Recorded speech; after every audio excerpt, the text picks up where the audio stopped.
Hello, I'm Erin Palmer, Team Rayceen Productions co-host and moderator. Joining us is Mikel Williams. Welcome. Thank you for having me. Thank you so much for being here. Before we talk about the 2024 primary election and your campaign for DC Delegate, please tell the viewers a little bit about your background and who you are. Well, thanks, Erin. Again, my name is Mikel Williams. I'm a candidate for delegate. I'm running for Congress. And I have 25 years of experience in federal, state, local government, and politics. I started my political career in state government as a legislative and political consultant, running campaigns, working with state legislators, providing them with legislative ideas and helping to write public policy. I then was successful in supporting President Clinton's campaign at the time. And that's what brought me back to DC. So I then came back to DC and worked in the White House, worked at USDA, and I was also the administrator and secretary to the board at the Farm Credit Administration, where we had over 99 billion in assets and governing those three boards of the agency. I was also a part of the DC City Council, where I worked as the director of constituent services for Councilmember Vincent Orange, as well as working briefly with Chairman Mendelson. At that level, I was helpful and responsible for initiating the current law that allows the GED recipients, our DC GED recipients, to be able to get their high school diploma. I found out at some point in time that Maryland and Virginia offered that opportunity to individuals who were receiving their GED, and they were able to get their high school diploma, but the District of Columbia did not. So I brought that legislative idea to Councilman Orange and helped prepare the legislation, and that ultimately was able to change the direction of those individuals to be able to get their high school diploma, of course allowing them to be able to get into other areas of work and job opportunities. And then I then went into ministry, or prior to that I went into ministry, and then after that I became ANC commissioner, somewhat like yourself.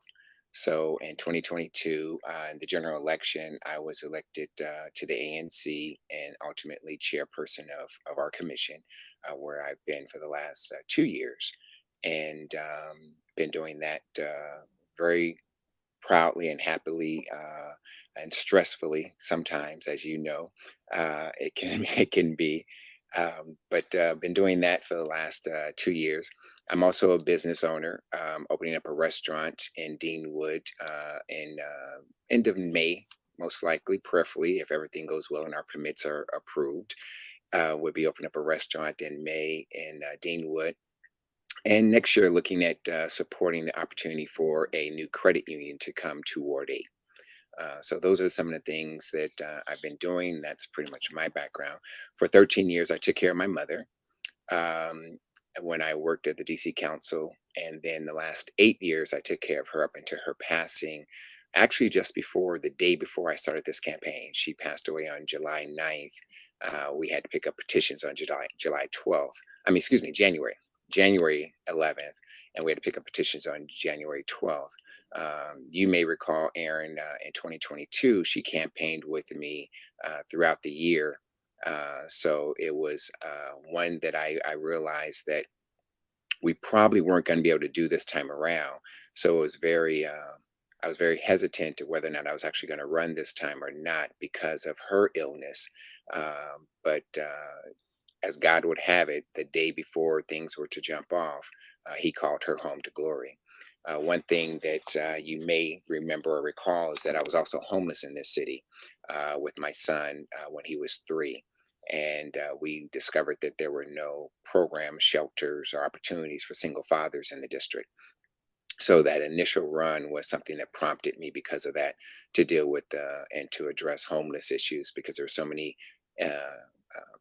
tent encampments across the city that had caused such a great issue for many of us. But that's who I am. Thank you, Kelly. And I'm sorry for the loss of your mother. It was a pleasure to meet her during your last campaign. And I hope that the memory of campaigning with her brings you some joy and comfort this time around. Um, Absolutely. It's I think it's what pushed me to go ahead and do it. yeah. Well, can you tell our viewers about the position that you're running for and why you want to be elected to that position? I think people sometimes get confused about what position is what, particularly for the national positions. So please give us a little bit of information about that. So I'm running for delegate or member of Congress. I know we call it delegate because we don't have the vote on the floor, but I'm running for U.S. House of Representatives. I'm running for Congress, and I'm running for that particular position because I see opportunities there that can help us um, not only on the national level, but also providing resources and federal dollars back to the District of Columbia in various areas. Um, Being able to earmark dollars for programs or issues of concern here in the district are things that certainly a member of Congress can do. So whether it be a housing issue, a youth development issue, or education issue, uh, at the right time and the right opportunities, you're able to earmark specific dollars for different programs that can come back to the district that allow the district to be able to have additional funding for resources that the general budget may not supply or provide for, or it could be just an added bonus or benefit to it. At the same time, of course, because we are a federal territory, we don't have statehood. Uh, Being running for this position also allows us to be able to fight for statehood and try to get the votes we need in Congress to do that, and or go the route of a constitutional amendment or look to be a federal territory. There's a number of options that we can do so that we can take advantage of some of the benefits that we should get as a state, and therefore if not that, then try to uphold the constitution and make sure that we're not paying federal taxes and we're not getting having to be taxed without the representation that we're due per our constitution. And so the delegate seat really allows us to deal with some national issues across the board, from parks and National Park Service to statehood to aviation, airports, hospitals, some hospitals, and things of that nature, Medicaid and Medicare issues, senior issues, and being able to, like I said, earmark those federal dollars to bring back to our city. And that's why I'm doing it. Interesting. So you've talked about statehood and some of the things that can come to the fore in this position, but maybe tell us about your top three issues that you hope to work on or address in some way if you were to be elected. So the top areas that I'm going to look at is housing, of course, statehood, and homelessness. Um, I'm looking at those areas because it's one of the areas that's really driving our city right now, affordable housing and homelessness. Um, I want to be able to sit on the finance committee where housing and housing dollars are available. I want to be able to reach out and discuss issues with HUD, especially how we can try to change our AMI where it is solely and centered on DC and not counties in Maryland and Virginia, trying to establish what our rate or how we pay for our housing is here. Something that we can probably do and be able to create pilot programs for and identify areas where we can address the affordability issue as well as the homeless issue. HUD has put out, I believe it's $10 billion for homelessness. A lot of that is going to different states and cities. And so I want to be able to see if we can't earmark some additional dollars to try to create opportunities for our veterans, for those who have been chronically homeless, be able to provide wraparound services and issues, things that while happening at the local level could have some additional funding from the federal government to be able to provide opportunity to. And then, of course, as I mentioned earlier, statehood. Um, that of course, is going to be a ongoing, continuous issue that we will always fight for and always try to do to make sure that the residents of the District of Columbia are not continuously disenfranchised, and that our rights aren't continually, trampled upon. Because some days they want to call us a territory, some days they want to be able to treat us as a city or state and give us funding, and then other times they want to just ignore us. So I want to make sure that that's forefront of the of my push in advocacy in Congress, to make sure that we, enlighten them and those five senators who have sat on the sidelines and decided not to co-sponsor the bill. Thank you. Kelly, you're running against a very long time incumbent. Tell our viewers why you are the best choice for voters. I think this time around, I'm the best choice for voters because I have a passion, a leadership of life experience. Um, Having to deal with the issues that I've had to deal with, can relate. I can relate to numerous people in our electorate. Our residents in our electorate. Being homeless with a son in the city, being a single father, uh, single mothers understand what I've had to deal with. Parents understand what I've had to deal with in trying to raise a child, and get them through. And that 3-year-old homeless little boy is now a senior at college at NYU and getting ready to graduate in May with the organizational psychology degree. So the life experience of being able to be an anomaly, if you will, a single father as opposed to a single mother, and having to struggle and not have the resources. I understand what it means to try to balance, what it means to try to cope, how you are able to fortify your household to make sure that things work out the best way they can. Taking care of my mother for 13 years, senior issues, being able to address the seniors and be able to have the passion and compassion to be able to support and help them. Coming from a law enforcement family, understanding the issue of our public safety, but also understanding the unfortunate, sometimes aggressive nature that law enforcement may have against our people of color.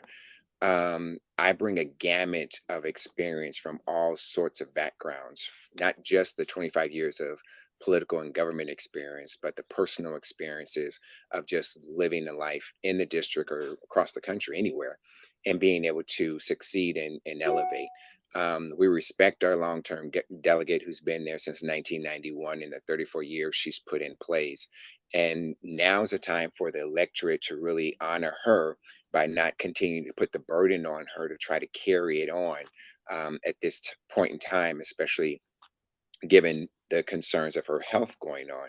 So I think now is the perfect opportunity for us to allow ourselves to use the foundation that our current delegate has formed and allow the next generation to step on top of that and use that as a launching pad to carry her work on and to create new opportunities and new ideas. Um, there's never any shame in understanding and recognizing the longevity and the service that she's put in, but there's also no shame in recognizing the boldness that we have to have as residents and voters to acknowledge and praise her, as well as moving forward and moving on to the next level, next opportunities. Because when we don't do that, we do her a disservice and ourselves in recognizing that we want to honor what she's done while we still can, and be able to use that and then allow the next person to come in to be able to glean from that experience and wisdom and be able to use it to carry forward. And I think that's why I bring to the table the opportunity for the next generation to move our needle and move it forward with the life experiences, the political and federal government, and the 25 years of professional experience I have, to do that. Thank you. Well, please tell our viewers when voting begins. Voting begins technically at the beginning of May, I believe. I think they're sending out the absentee ballots at the end of the month or the first of May, and then early voting starts on May 26th and continues until June 4th. So please, if you get your ballot early, vote for me, Kelly Michael Williams, number one on the ballot. If you then wait to early voting in May 26th, then go to the polls and vote for me, Kelly Michael Williams, number one on the ballot. And then if you come out on election day on June 4th, Tuesday, vote for me, Kelly Michael Williams, #1 on the ballot. All right. Well, Kelly Michael Williams, please tell our viewers how they can learn more about you and support your campaign. You can go to our website at kellymichaelfordc.com. That's KELLYMIKELFORDC.com. You can go to our Instagram, which is Kelly Michael 24/7, our Facebook, which is Kelly Michael 247, and our Twitter or X is Kelly Michael DC, KELLYMIKELDC. Wonderful. Viewers, please look in the description below for links. Thank you for spending some time with us, Kelly. We wish you the best of luck on your campaign. Thanks, Erin. Appreciate it. Yeah, thank you. Bye-bye.